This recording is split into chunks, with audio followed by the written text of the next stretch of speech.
오늘은 거룩한 삶 시리즈 네 번째 시간인데요. 시간을 거룩하게 구별하라라는 제목으로 함께 말씀을 나누겠습니다. 사실 우리 한국인들에게 시간은 상당히 중요하죠. 모든 사람들이 그렇겠지만, 그런데 우리 한국인의 시간 관념에 대해 조금 전통적으로 하는 얘기들이 있습니다. 한 20여 년 전에 외국에 여행을 가면 동남아에서 우리 한국인을 대상으로 이렇게 물건 파시던 장사하시던 상인분들이 제일 많이 쓰던 한국말은 바로 이제 빨리빨리였습니다. 그래서 우리는 좀 부지런하다는 것에 좀 적극적인 의미로 우리는 빨리 일하는 사람들, 그래서 잠도 안 자고 뭐든 좀 신속하게 이루어지는 걸 선호하는 백성으로 자평하곤 했죠. 그래서 여기에 좀 그런 예도 들었던 것 같아요. 얼음을 꼭 씹어 먹는 우리들, 아이스크림을 핥아 먹거나 빨아먹는 게 아니라 꼭 자근자근 씹어서 빨리빨리 삼키는 사람들, 그리고 자판기 커피도 꼭 나오기 전에 그 안에 손 넣어서 이렇게 컵을 붙잡고 있는 우리들, 이런 것으로 우리의 좀 급한 성격들을 그냥 우리끼리 얘기했던 것 같은데요. 요즘 좀 다르죠. 시간의 중요성은 분명히 깨닫지만 그러나 하는 행동이나 방식에 대한 평가는 좀 다른 것 같아요. 제가 최근 그 일본에 있는 한 호텔리어가 쓴 글을 하나 봤는데요. 이분이 이제 각국에서 오는 관광객들을 보면서 그 차이를 이렇게 설명을 하더라고요. 그러니까 되게 호텔 체크인 하는 시간인데, 호텔 체크인을 할 때 제일 시간이 짧은 사람들이 대한민국 사람이랍니다. 요즘은 체크인도 다 스마트폰으로 어플리케이션으로 할 수 있으니까요. 이걸 이제 해서 한국 사람을 오면 QR코드로 다 해와가지고 띡 하고 1초면 체크인을 하고 간다는 거예요. 그럼 다른 나라 사람들은 어떻게 하나? 미국이나 이게 중국 분들은 오셔가지고 말을 많이 하신다는 거예요. 오셔가지고 예약했는데요 하면 어떻게 해드릴까요? 그럼 거기서 날씨 얘기도 했다가 방도 얘기했다가 여기 어플리케이션 하는데 잘 안 된다고 하고 하하호호 이야기하면서 시간을 길게 하는, 우리랑 좀 여행의 스타일은 좀 다른데, 그런데 한국 분들은 그걸 다 준비를 되게 해오신다는 거예요. 되게 젊은 분들이 그러시겠죠. 그러면서 뭐라고 얘기하느냐 하면, 그런데 그렇게 미리 체크인을 하려면 여러분 시간이 많이 드는 겁니다. 다시 말해 그 이전에 호텔에 들어오기 전이든지 아니면 들어와서도 그 줄을 서지 않고 의자에 앉아가지고 한참을 한대요. 체크인을 프론트에 가지 않고 굳이 스마트폰으로 낑낑대고 다 한대요. 그리고 와서 1초 만에 띡 하고 가는 건데, 이것을 그 일본 호텔리어는 뭐라고 평가하느냐 하면, 한국 사람은 자기의 업무가 빨리 되는 것도 중요하게 여기지만 자기 때문에 뒷사람이 기다리게 하는 것도 싫어하는 사람들이라는 거예요. 그럼 좀 공감이 되더라고요. 그런 분들 계시죠? 내 일이 빨리 진행되는 것도 중요한데 나 때문에 누가 기다리는 거 우리가 좀 불편하게 생각하잖아요. 그러면서 그 칼럼의 마지막은 그랬습니다. 남을 가장 배려하는 사람들 대한민국 사람이라는 거예요. 그걸 좋게 또 여겨주니 기분 좋더라고요. 그러면서 우리가 시간에 대해 생각하는 건, 지금 대한민국은 분단위로 되게 시간들을 보죠. 그러니까 내가 기다리는 버스가 언제 오는지, 내가 부른 택시가 몇 분에 도착하는지를 알고 기다리는 사람들. 역으로 이야기하면 그 시간에서 좀 벗어나거나 내 예상이 좀 달라지는 결과가 나오면 상당히 불편해하는 우리들이라는 거예요. 예배 시간도 그런 것 같더라고요. 내가 생각할 때 나는 몇 분이면 예배가 끝날 거라고 생각하는데 그것보다 5분, 10분 뒤로 가면 상당히 이제 불안해지시는 분들 가끔 있더라고요. 그 시간은 상당히 소중하고 특별하죠. 시간의 특징이 있습니다. 시간은 저축할 수 없고요. 시간은 나눌 수 없고요. 또 시간은 빌릴 수도 없습니다. 시간은 모든 사람에게 공평하게 또 쉽게 통제할 수 없고 되돌릴 수 없다는 특징이 있습니다.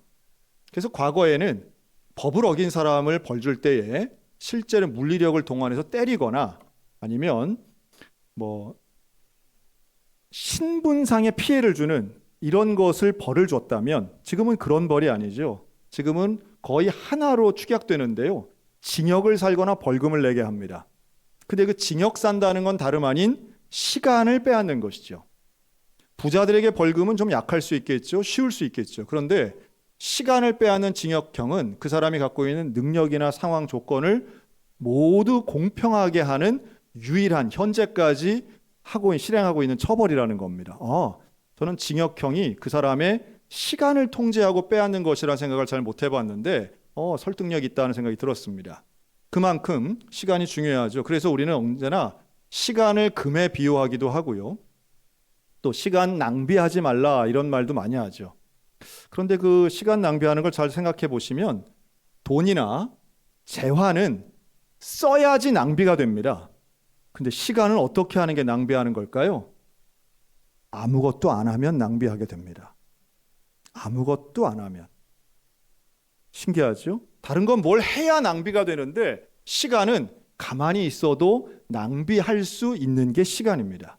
그만큼 통제할 수 없는 거죠. 오늘 본문은 우리가 잘 아는 유명한 구절입니다. 세월을 아끼라. 때가 악하니라. 단순하고 짧습니다.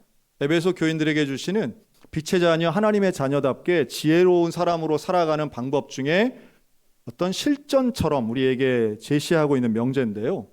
근데 이 말을 우리가 익숙해서 그렇지 곰곰이 생각해 보면 아주 특별한 의미가 담겨져 있습니다. 우리가 시간 얘기할 때마다 한국 강단에서 늘 반복적으로 언급하는 단어 두 가지가 있어요. 바로 카이로스와 크로노스라는 단어입니다. 카이로스는 우리 삶의 중요한 순간들을 얘기해요. 쉽게 얘기하면 우리가 60년을 살았다. 그래도 60년에 그 모든 날이 다 기억되지는 않습니다. 어떤 날이 기억될까요? 인상적인 날. 어떤 슬픔이나 기쁨이나 충격이나 이렇게 내 삶에 영향을 주었던 순간들이 기억이 나지 매일의 일상이 생각나지 않아요. 매일의 일상이 크로노스라면 그 기억나는 순간이 카이로스라고 생각하면 쉽습니다. 그런데 오늘 아끼라고 말하는 세월은 바로 이 카이로스예요. 그렇다면 우리가 시간 관리하고는 좀 다르다는 걸 눈치채셔야 됩니다. 매일매일 계획 세워서 하루도 빠짐없이 분단위로 열심히 살라 그 말이 아니죠. 그 말이 아니고 내 인생의 중요한 순간을 아끼라라고 하는데 그 아끼는 것은 이 원어적 의미로 보면 아고라조라고 해서요. 아고라가 시장 광장이라는 뜻인데 이 광장에서 또 시장에서 사고 파는 물건과 재화를 사고 파는 거래를 뜻합니다. 다시 말해 아낀다는 의미는 그걸 돈 주고 사라는 거예요. 희생과 대가를 지불해서 그걸 구하라는 겁니다. 성경적 용어를 빌리자면 속량하는 것입니다. 속량. 대가를 지불하고 얻어내는 거예요. 그러니 우리에게 인생의 특별한 시간과 순간을 희생을 통해서 얻어내는 것. 이게 세월을 아끼는 의미인데요. 자, 이걸 말씀하신다라고 하면 좀 우리가 어떻게 얘기하면 이게 좀 더 와닿을까? 사실은 이 본문은 연구가 많이 되어 있고 또 많은 사람들이 이걸 설교하기도 하고 강의했기 때문에 다양한 표현들이 있습니다. 기회를 사라 이렇게도 표현하는데요. 제가 이번 설교를 준비하면서 제 마음에 들었던 그리고 저에게 좀 와닿았던 표현은 주석에서의 표현은 이거였어요. 한번 따라 하실까요? 시간을 구원하라. 시간을 구원하는 것입니다. 시간 속에 사는 우리가 시간을 구원하는 건 쉽지 않아요. 그런데 바로 구원자 되시는 예수 그리스도를 만나는 일이고 무엇보다 시간을 창조하신 하나님을 만나는 것, 이것이 세월을 아끼라는 명령의 본질이라는 말씀입니다. 시간을 아끼라는 본질이 시간을 구원하는 것입니다. 그 속에서 하여튼 저는 과학은 잘 몰라서 과학에 관련된 책들을 아무리 읽어도 이해가 잘 안 되더라고요. 코스모스부터 해서 요즘 유행하는 양자역학, 엔트로피 이런 것들이 개념도 잘 이해가 안 되지만 이걸 이렇게 두꺼운 책으로 쓰나 하는 생각은 드는데요. 그래서 최근에 읽어본 그 과학서적들 중엔 이런 표현들이 있더라고요. 시간은 존재하지 않는다. 이게 뭔 소린가?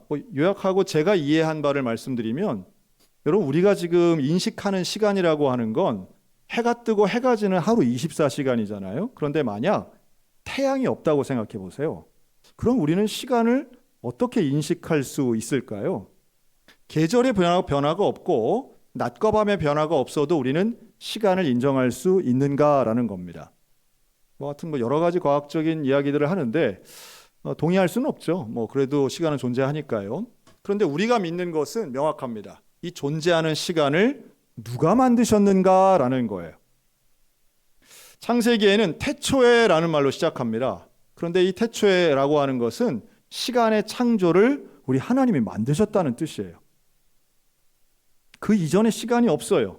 그 이전에 아무것도 존재하지 않습니다. 그런데 시간을 만드신 하나님, 그래서 하나님은 하루가 천년 같고 천년이 하루 같은 시공간을 초월하시는 분인데요. 과거, 현재, 미래를 언제나 통제하시고 이끄시는 분이 여호와 하나님이십니다. 그런데 그 하나님이 시간을 창조하시고 그 시간 속으로 들어오세요.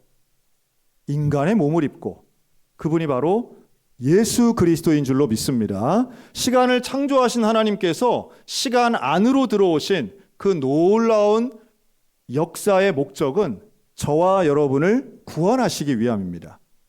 시간을 창조하신 이유도, 또 그 시간 안으로 오신 이유도 우리를 구원하시기 위함이에요.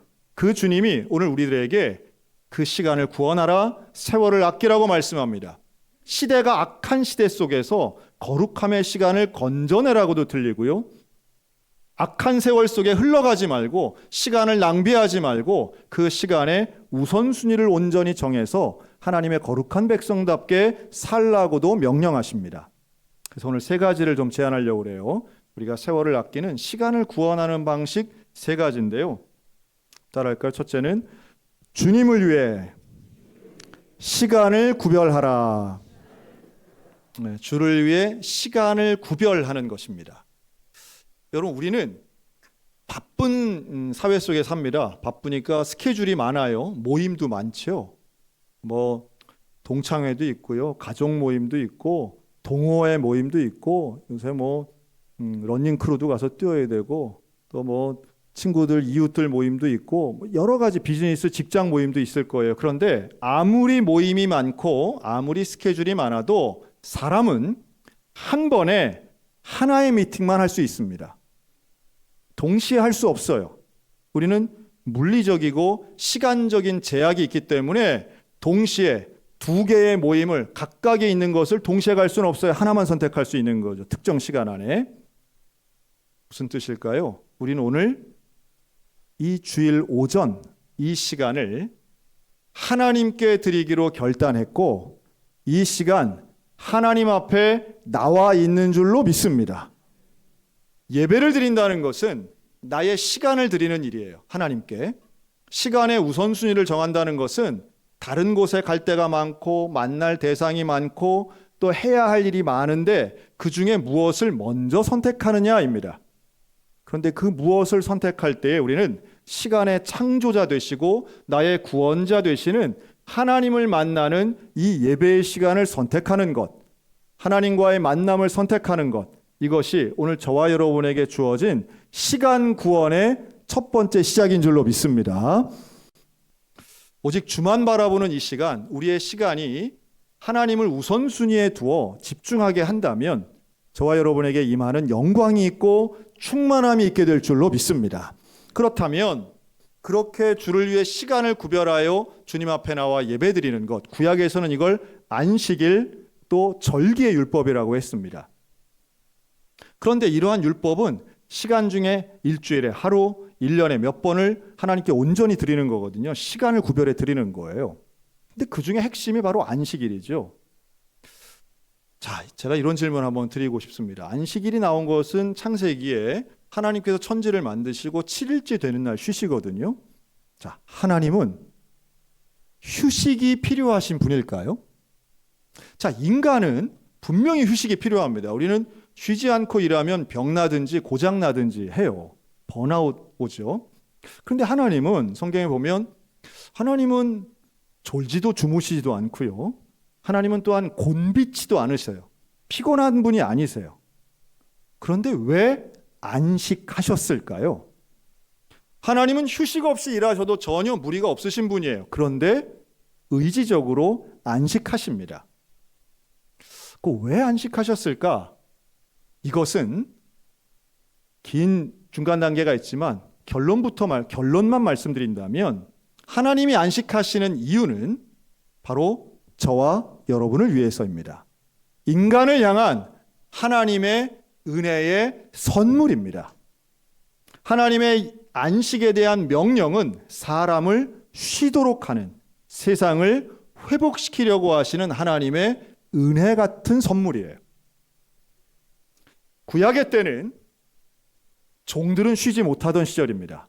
사람들이 날짜를 정하여 함께 쉬는 것이 제도적으로 없던 때였어요. 그런데 안식의 율법은 모두가 쉬는 겁니다. 일하지 않는 것이 핵심이긴 하지만 하나님 안에서의 안식은 여기서 한 발짝 더 나갑니다.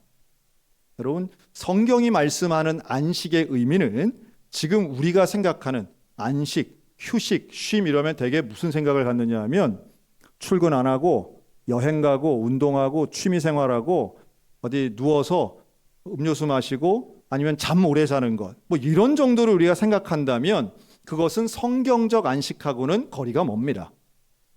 성경이 말씀하는 안식은 절대적으로 일하지 않음에 있는 게 아니고요. 일하지 않는 그 시간에 뭘 하는가가 더 중요한데, 일하지 않고 그날만큼은 하나님과 교제하는 날이라는 거예요. 하나님과의 관계성이 안식의 핵심입니다. 우리에게 선물 같은 그런 은혜를 주신 하나님을 만나기 위해, 하나님께 집중하고 하나님을 바라보기 위해 다른 모든 것을 멈추는 행위, 이게 안식일의 핵심 사항이에요. 그것이 오늘 우리는 주일이라고 하는 이름으로 여전히 지키고 거룩하게 지킨다 해서 주일 성수라고 하지 않습니까? 여러분, 우리는 오늘 이 시간 세상의 모든 일과 분주한 것을 멈춰두고 이 예배당에 함께 모여서 하나님을 만남으로, 말씀을 경험함으로 하나님이 내게 주시는 위대하면서도 온전한 영적 경험을 사모하는 사람들인 줄로 믿습니다. 성경엔 그런 사람들이 많이 나와요. 자, 엘리야가 그런 대표적인데요. 엘리야는 당시에 유능하고 유명한 선지자였습니다. 근데 그랬던 엘리야가 갑자기 막 온갖 기적을 다 일으키다가 갑자기 사람이 침체됩니다. 그러면서 죽고 싶다라고 하면 로뎀나무 밑에 그냥 쓰러져 버려요. 여러분, 이게 사람들이요, 이 현대인들이 마찬가지인데요. 아무리 기술이 발달하고 또 편리해지고 풍요로워져도 사람이 한순간 무너질 수 있습니다. 일반적 사회활동을 잘 하는데도 우울한 경향을 가지고 자기 삶에 부정적인 분들은 너무너무 많은 거죠. 나 한번 죽어볼까 하는 생각 가진 분들이 우리 전체 인구의 4분의 1이 넘는다는 통계도 최근에 나왔습니다. 누가 그런지 사실은 한눈에 보고 잘 몰라요. 여러분, 예배당 매일 나오고 성경 열심히 읽으면 우울증 안 걸리나요? 우울증은 질병입니다. 이건 마치 감기나 독감처럼 이해하시면 좀 쉬울 것 같아요. 기도 많이 하면 감기 안 걸리는 게 아니죠. 기도해도 감기 걸릴 수 있습니다. 그런 것처럼 우울증은 누구에게나 오는 질병입니다. 그럼 어떻게 해야 되죠? 그러한 질병을 인정하고 치료받으셔야 됩니다. 뭐 정신과도 갈 필요가 있고요. 우리에게 있는 증상이나 내가 먼저 그걸 인정하고 이해하는 것 참 필요해요. 목회자들의 우울지수 상당히 높다는 통계가 많이 나오고 있습니다. 그러니 기독교인이라고 해서 좀 낮기는 하지만 그러나 없는 게 아니기 때문에 우리는 자기 자신의 문제점, 실수점, 연약함을 인정하는 건 너무 중요하죠. 엘리야가 그랬어요. 엘리야가 다른 사람들 볼 때는 온전하고 강건하고 유능한 사람이었지만 스스로를 돌아볼 때 두려움이 오면서 갑자기 무너집니다. 그리고 로뎀나무 밑에 그가 쓰러지게 돼요. 쓰러져 있는 엘리야를 천사가 찾아오죠.